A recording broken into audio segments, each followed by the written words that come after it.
You're in the trenches with Dave Lapham once again, brought to you by First Star Logistics. Time to talk keys to the game against the Baltimore Ravens in Baltimore. Bengals handled the Ravens and handled them big time twice last year. I'm sure there's a little blood in the eye. I'm sure they've circled this football game, so the Bengals know what they're getting into. First and foremost, finish the game. The Ravens have had real problems at home. The Bengals traveling to Baltimore. The Ravens have played 2 home games. They blew a 21-point lead against the Miami Dolphins in the second half and lose the football game. Blew a 17-point lead in the fourth quarter of the game against the Buffalo Bills. Lose the football game. Amazing. They're 0-2 at home. Baltimore has always been a tough place to play.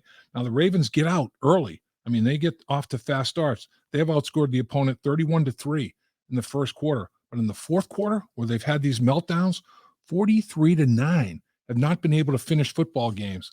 The Bengals, on the other hand, that's been a strength for them here now that they've won 2 in a row. They've finished football games pretty darn well. And they're just the opposite. They've been outscored by 6 points in the first quarter. But in the fourth quarter, they've outscored the opponent 27-6. And a big reason why they've been able to come back in football games here recently, defensively, they've given up 12 points in the second half total, 6 points in the third quarter, 6 points in the fourth. They've not given up a defensive touchdown in the second half. That's unbelievable. So defensively, they've finished games, and overall as a football team, they've finished games. But best way to handle this, get the opening kickoff. If you win the toss, take the ball again. You've won the last 2 games doing that. Get off to a lead. Play with a lead in Baltimore. Don't rely on the fact that if we're down in the third or fourth quarter, we're going to be good. We'll come back from behind, just like, the Miami Dolphins and Buffalo Bills were able to do. Don't assume anything like that. Play well from Jump Street. Play with a lead. And along those lines, quarterback Lamar Jackson, he has struggled in the money situations for quarterbacks. As great as he's played, in the money scenarios, he has had problems. Third down, he's only converting 40% of his throws for 4.83 yards per attempt. That's a money down. In the fourth quarter, the Ravens have collapsed and teams have come from behind. Part of the reason they've collapsed is Lamar Jackson. No touchdown passes, 3 interceptions in the fourth quarter. He has not had good fourth quarters. He's allowed the opponent to come back on him and given them extra possessions. Quarterback rating of 42.7, 33rd in the National Football League.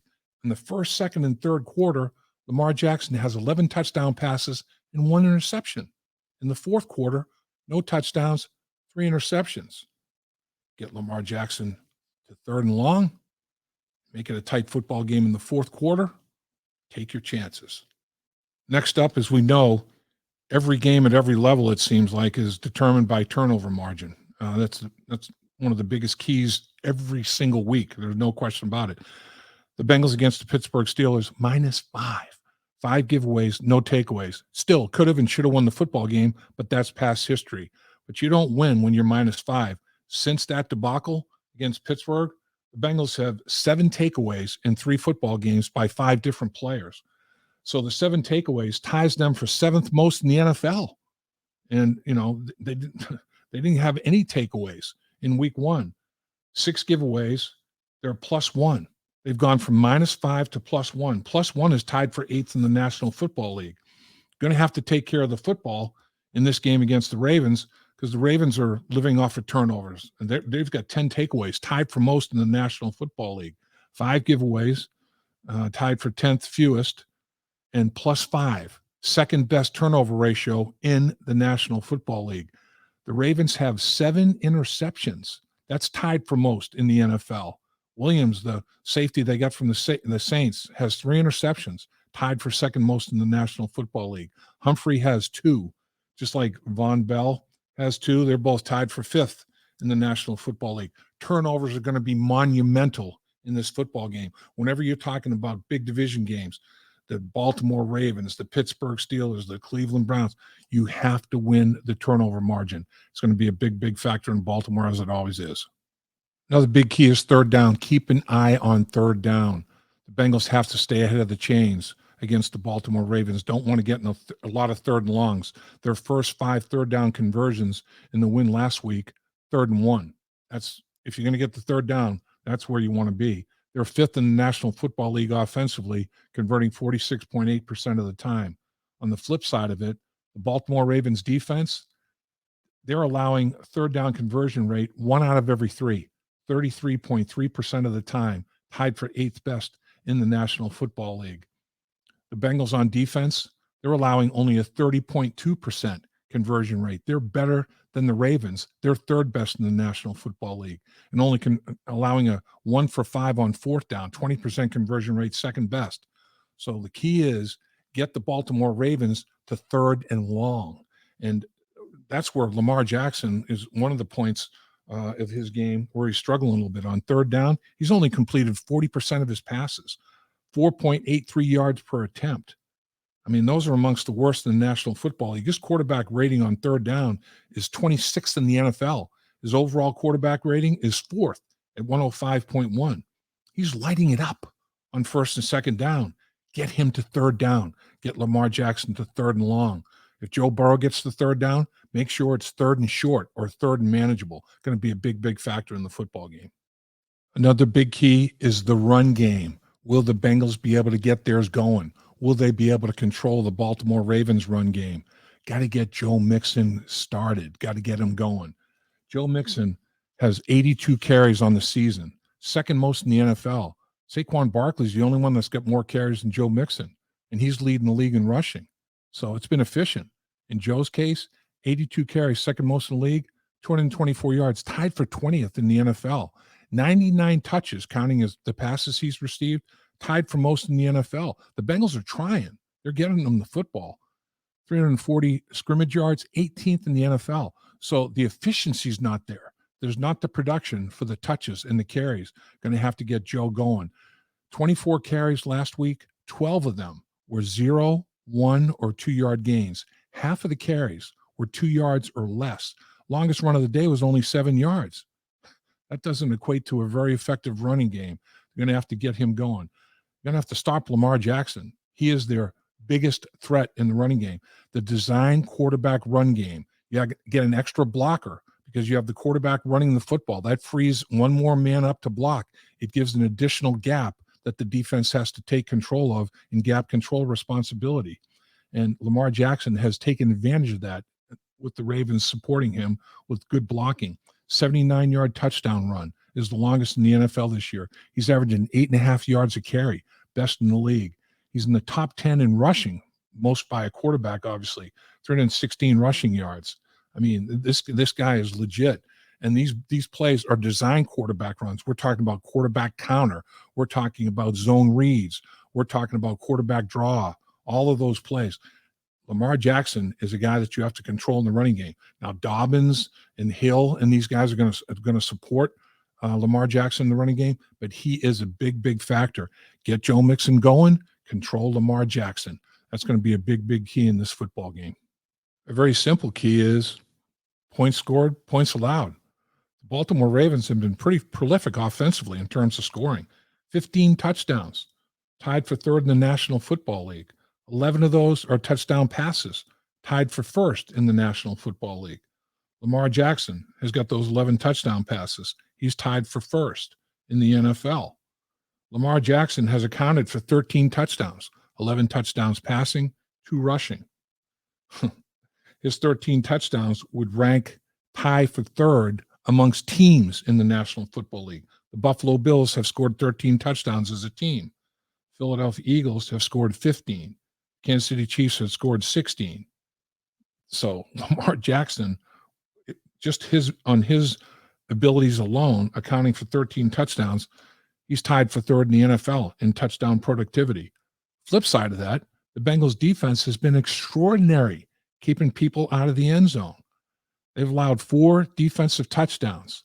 That's tied for 1st in the National Football League. They've allowed no second half touchdowns. Of course, that's best in the National Football League as well. They've only allowed 3 touchdowns passing, 1 touchdown rushing. The 1 touchdown rushing tied for 1st in the NFL, 3 touchdowns passing, tied for 2nd in the National Football League. They have kept people out of the end zone. The Ravens have scored a lot of touchdowns. The Bengals don't give up touchdowns, Heck of a matchup right there. And let's look at the red zone. What's it been like in the red zone? Well, the Ravens have been productive. They've been prolific, really. 10 touchdowns in the red zone out of 14 opportunities. 10 touchdowns scored in the red zone are fourth in the National Football League. 71.4 touchdown percentage is fifth in the National Football League. What about the Bengals defensively? Well, they've only allowed the opponent in the red zone 9 times, tied for fifth fewest in the league. They've only allowed 4 touchdowns, like we're saying, tied for fourth fewest in the National Football League.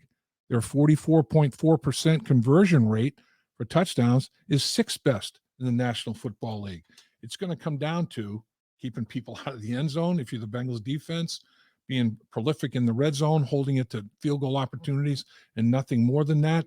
The Bengals had a stretch of 24 possessions over 3 quarters where they didn't allow a touchdown drive. That's pretty darn good. That was broken. They started a new stretch. Let's make sure that the Baltimore Ravens don't score any touchdowns on any of their drives. That would be a big first step getting that victory. And finally, but equally importantly, special teams. They have to be special. The kicking game. You have 2 of the best kickers in the National Football League. Evan McPherson is 3 for 3 from 50 yards and beyond. He's hit from 57, he's hit from 50, and he's also hit from 59. His opponent, Tucker, probably in most people's estimation, the best kicker in the National Football League. He's 3 for 3 from 50 and beyond. He's hit from 56, and he's hit from 51 twice. So the game could be decided by a field goal of 55 yards or more at the gun. Who knows? The kickers are going to be significant in this football game. That's why hidden yards, field position is going to be so big. Got to put the Baltimore Ravens on long fields. You have to win the field position battle and the turnover battle. That will help you establish positive field position. Get some short fields yourself by takeaways and by good returns in the special teams game, punt return, kickoff return. The Baltimore Ravens, Duvernay, leads the National Football League, 15.4 yards per return. He's also leading the NFL in kickoff returns at 42 yards per return. He's got a 103-yard touchdown return. That ain't going to happen. Evan McPherson is blasting every kickoff out of the end zone. He leads the NFL in touchbacks. The Bengals have not allowed a kickoff return yet in the first 4 games of the season. So that's going to be big. The Baltimore Ravens, number 1 in the NFL as a team, punt return and kickoff return. The Bengals have to do something about that. Trent Taylor is going to be large. He's in the top 10 in the NFL. He's returning punts at an average rate of 10.8 yards per return, 7th best in the league. That'll get it done. They're going to have to decide or determine the hidden yards to their advantage. There's no question about it. Last week against Miami, the Dolphins' average drive start was their 23-yard line. The Bengals' average drive start was their 33-yard line. The Bengals had the ball 12 times. The Dolphins had the ball 11 times. So that's between 110 and 120 hidden yards.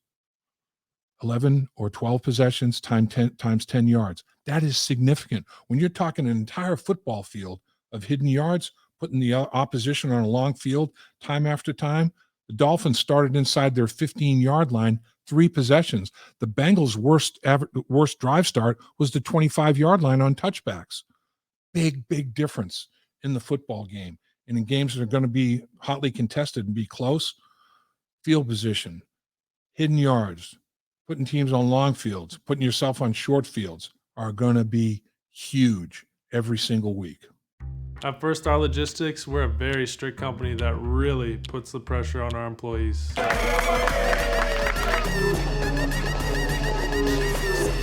Breaks? What are those? That's what I'm talking about, Icky. Get the body right, then the mind's right. You gotta get that body right. That's right. Yes, sir. Become a star with a chance to earn the highest commission percentages in the industry as a freight broker agent. Check out firststarlogistics.com.